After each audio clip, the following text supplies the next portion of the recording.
Вот теперь приступаю к сверлению вот этого отверстия диаметром 2.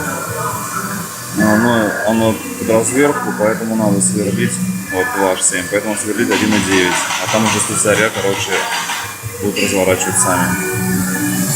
Значит, отверстие сквозное, вот, сделать я буду таким образом.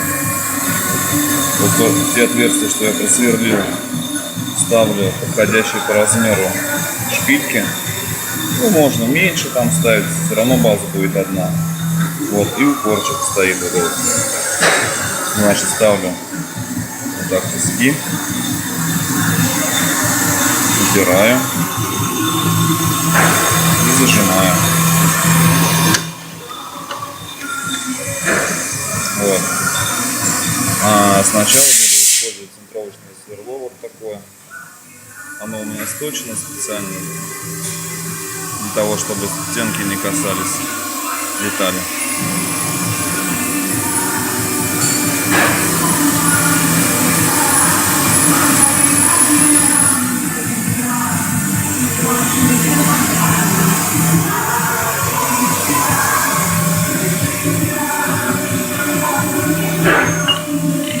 Его можно от руки закрутить.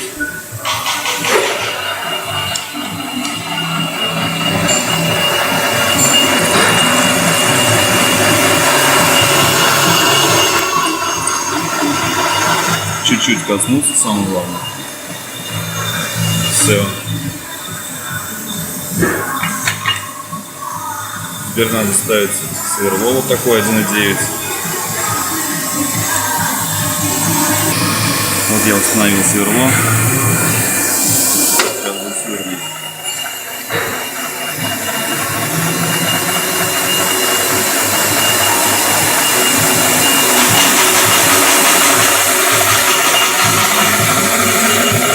Сверло уже надо ключиком зажимать.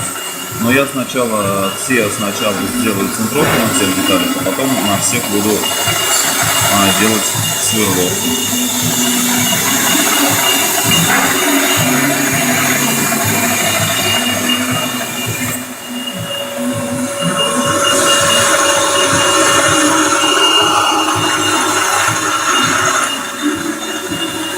Все готово.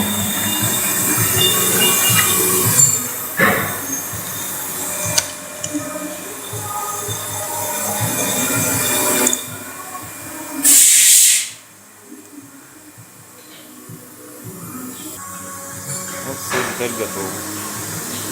Вот сквозное отверстие здесь. Вот оно.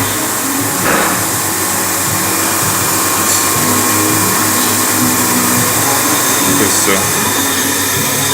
Всем спасибо, всем пока.